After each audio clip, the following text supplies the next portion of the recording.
আজকে আপনাদের জন্য নিয়ে আসলাম একটি পুডিং রেসিপি।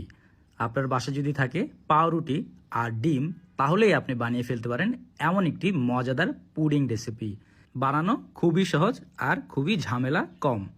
তাই দেরি না করে চলুন আপনাদেরকে এই মজাদার পুডিং রেসিপিটি শিখিয়ে দিচ্ছি।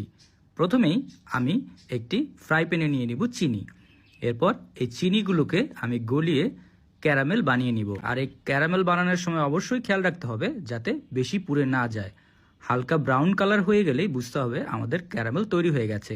একে গরম থাকা অবস্থায় আমরা একটি 6 ইঞ্চি একটি কেকের মোল্ডের উপর দিয়ে দিব। এরপর ভালোভাবে একে চারিপাশে ছড়িয়ে দিব।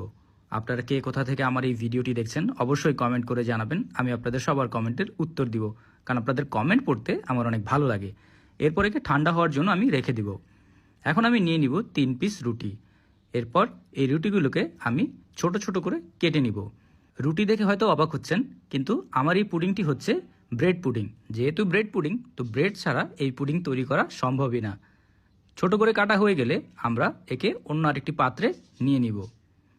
রুটিগুলোকে দেখতেই পাচ্ছেন আমি ছোট ছোট করে কিউব কিউব করে আমি কেটে নিয়েছি।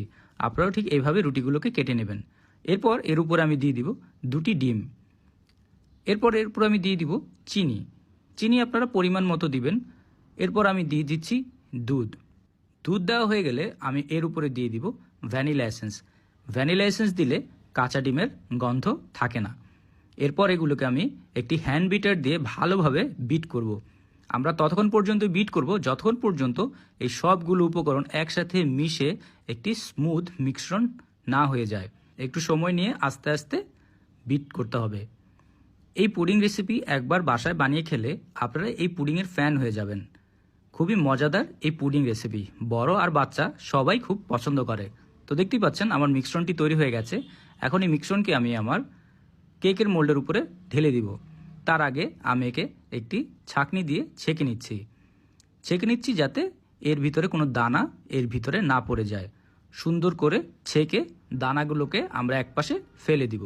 এরপর এই পুডিংকে আমরা একটি ঢাকনা দিয়ে ঢেকে এরপর একে বসিয়ে দিব রান্না করার জন্য। তার আগে আমি একটি বড় কড়াইয়ের ভিতরে নিয়ে নিয়েছি পানি, গরম পানি। তার ভিতরে বসিয়ে দিয়েছি একটি স্ট্যান্ড।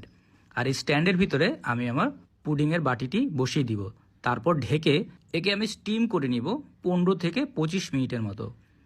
এরপর আমরা ঢাকনা খুলে আমরা একবার চেক করে দেখব যে আমাদের পুডিং হয়েছে কিনা। হয়ে গেলে আমরা একটি ছুরির সাহায্যে একে আশপাশগুলো ছাড়িয়ে নিব। তারপর একে উল্টে আমরা বাটিতে ঢেলে নিব। সাবধানে করতে হবে। দেখতেই পাচ্ছেন কি সুন্দর